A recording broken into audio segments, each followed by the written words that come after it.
Resumen del tema 1 que acabamos de terminar y que hemos visto.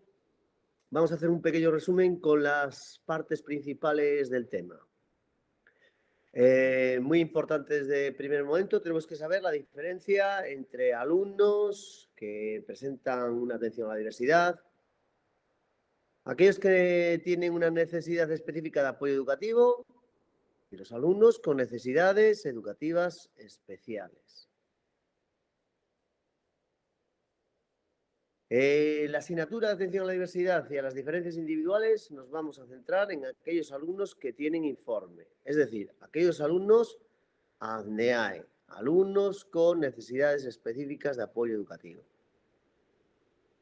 Y dentro de ese grupo de alumnos con necesidades específicas de apoyo educativo hay un grupo que son los alumnos con necesidades educativas especiales.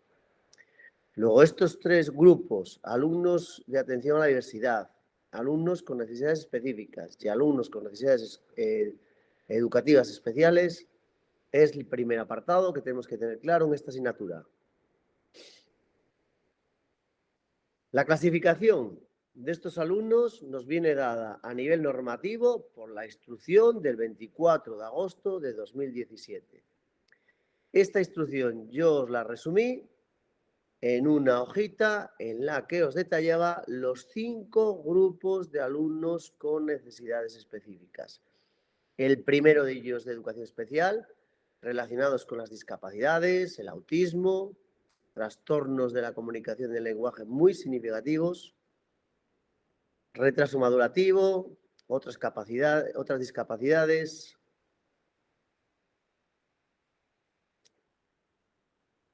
Concepto de diversidad. Si vamos a quedarnos con una definición de diversidad, cogemos un autor, Garanto, y ahí os explico un poquito qué es lo que tenemos que hacer para dar respuesta a esa diversidad de necesidades educativas, proporcionando experiencias a partir de su competencia inicial y que respondan a las necesidades de su aprendizaje. Vamos a utilizar a lo largo de la asignatura distintos términos. Deficiencia, que es la pérdida de una estructura, la discapacidad como consecuencia de esa deficiencia y una minusvalía, que es una limitación a nivel social que nos impide o impide a los alumnos con minusvalía desempeñar una profesión determinada. Sin embargo, hay un término que sí que vamos a utilizar más comúnmente, que es el de la dificultad. Es decir, que nosotros nos centraremos en esas dificultades que los alumnos tienen para llegar a conseguir los objetivos que nosotros nos programamos en una programación, en una unidad didáctica, en una sesión concreta.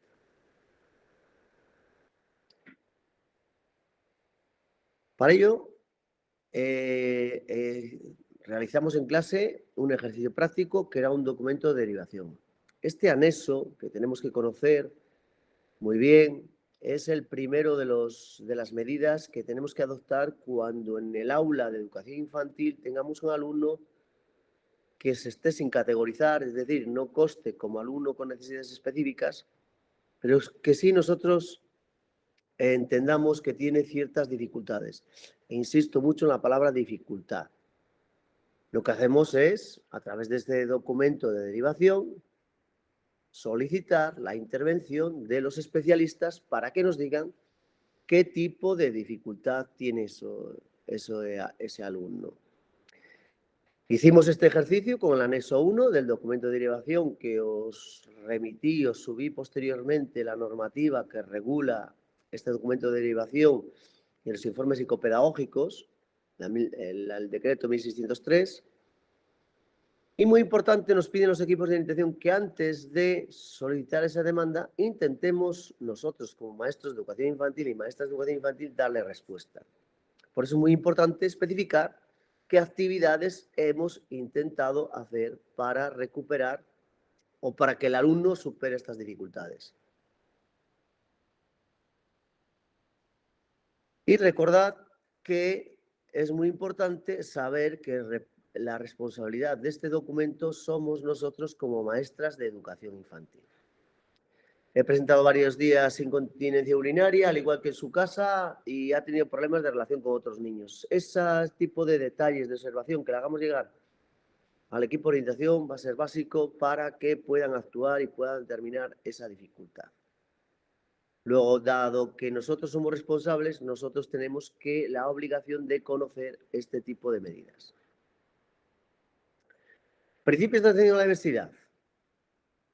Y hacemos una referencia a las leyes orgánicas. Las leyes orgánicas, la normativa en nuestro país nos dice que nosotros tenemos que proporcionar una educación de calidad para todos, que entre todos los componentes de la comunidad tenemos que conseguir esa educación de calidad a la que nos referimos en el primero de los principios, y que todo esto nos viene de la Comisión Europea, de la Unión Europea, que en los últimos años, al formar parte de esta unión, estamos obligados en todos los ámbitos, y en nuestro caso en el ámbito educativo, a seguir las directrices que desde la Comisión Europea se hace llegar a todos los países miembros. Luego, estos son los 3 principios de atención a la diversidad en las leyes orgánicas. Y ahora entramos en el apartado de medidas de atención a la diversidad. Estas medidas que vamos a ver a continuación tienen 4 características: flexibilidad, funcionalidad, participación y comunicación. Y todas las medidas se recogen en un plan de atención a la diversidad que hicimos una práctica en clase para que vieseis más o menos en qué consiste un plan de atención a la diversidad. Pero además de ese plan de atención a la diversidad, que es del centro en general, nosotros tenemos que contemplar esas medidas que a continuación vamos a ver en nuestras programaciones didácticas. Si tenemos un alumno con necesidades educativas especiales, habrá que diseñar una programación y habrá que diseñar un apartado para dar respuesta a esas necesidades educativas especiales dentro de nuestra programación, dentro del diseño de las sesiones, de las unidades didácticas. Las medidas vienen recogidas en la orden EDU 1152 del año 2010 y tiene 3 tipos de medidas que estuvimos trabajando. Las actuaciones generales, que dijimos que se nos escapaba un poquito porque son cuestiones que a nivel administrativo, a nivel de centro, se deben dar, y nos queda un poquito lejos y nos centramos en las medidas ordinarias, que son las que más vamos a tener en cuenta porque son las que entran dentro de nuestras posibilidades. Y ahí lo que tenemos son medidas organizativas y metodológicas para adaptar la organización del aula y la metodología que impartimos con el grupo de alumnos a esos alumnos con necesidades específicas. Ahí no modificamos los objetivos generales ni los objetivos de nuestra programación. Las adaptaciones curriculares significativas. Esas adaptaciones curriculares significativas es una de las medidas específicas que vamos a ver en el tema 2 y que se van a centrar en la modificación de los elementos preceptivos del currículo. ¿Cuáles son los elementos preceptivos del currículo? Los objetivos, los contenidos y los criterios de evaluación. Esta medida, que es específica y requiere un trabajo más exhaustivo, es una de las prácticas que yo os voy a pedir a nivel de equipos de trabajo y que veremos en el tema 2.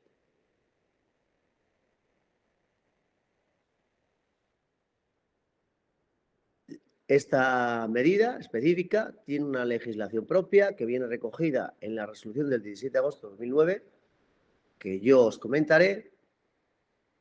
Y también es importante esta orden EDU 865 de 2009. ¿Por qué? Porque nos dice un aspecto importante, que a la hora de calificar a esos alumnos que tienen una adaptación curricular significativa, tenemos que tomar en cuenta o evaluar al alumno por los criterios de evaluación incluidos en esa propia adaptación curricular significativa y no por los criterios generales de aula de evaluación por el cual evaluamos al resto de los alumnos. Entonces, veremos cómo hay que diseñar objetivos específicos para estos alumnos contenidos específicos y criterios de evaluación adaptados a esos contenidos, a esos objetivos. Y muy importante, para que podamos aplicar una adaptación curricular significativa a un alumno, tiene que cumplir dos condiciones al mismo tiempo. Primero, que sea de educación especial, primer grupo. Luego, cualquier otro alumno con necesidad específica que no sea de educación especial no se le puede aplicar. Y la segunda, que presente un desfase importante en el desarrollo de su personalidad. Es decir, un alumno que estando escolarizado en 5 años presente un nivel curricular, un nivel de desarrollo personal, pues de 3, 2 años. Esos tipos de medidas los recogimos en un esquema que hicimos en clase, con las medidas generales, que eran un poquito las que corresponden a nivel administrativo y que tenéis ahí: distribución equilibrada del alumnado, provisión de recursos que favorezcan la comunicación, sistema de becas.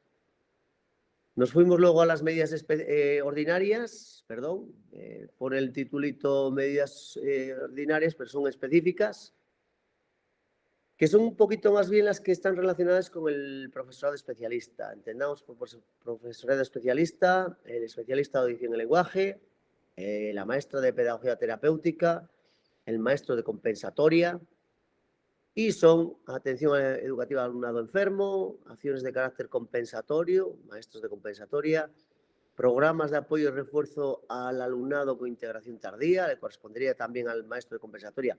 En el caso de que lo haya en el centro educativo, que no todos los centros tienen maestro de compensatoria, y entonces esas funciones nos corresponderían a nosotros como tutores.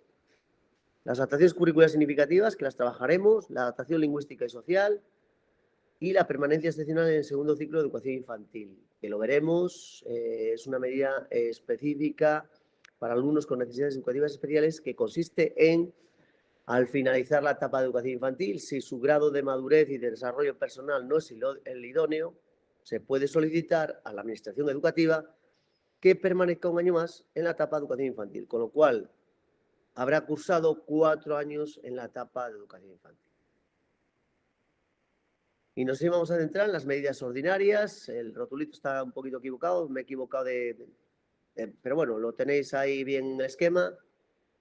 Y esas medidas que tenemos que tener al cabo de nuestra labor educativa en el día a día de nuestra función como maestras.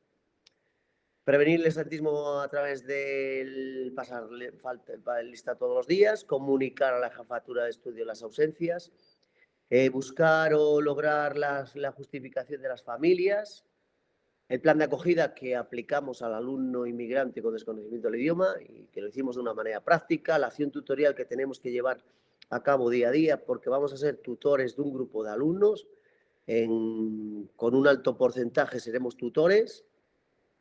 Los planes de refuerzo y apoyo en el aula ordinaria, pues son esos planes que tenemos, o esas actividades que desarrollamos en el día a día cuando planteamos una actividad y hay alumnos que les cuesta llegar a realizar esta actividad y le tenemos que prestar esa ayuda, pero que les permite, que con esa ayuda que les damos o que les prestamos, les permite a los alumnos seguir el currículum ordinario. Adaptaciones curriculares de tipo metodológico son muy comunes. Son aquellas adaptaciones que hacemos, como por ejemplo, con un alumno que tiene una discapacidad visual, reforzar la vía auditiva. Al contrario, el que tiene una discapacidad auditiva, reforzar la vía visual, ponerle más cerca del profesor, ese tipo de medidas organizativas y metodológicas que tenemos que aplicar. Y esto es un poco el resumen del tema 1. Creo que con un repaso a los contenidos teóricos del tema suficientemente claros nos tienen que quedar estos aspectos que son básicos para el desarrollo de la asignatura. Nada más, un saludo.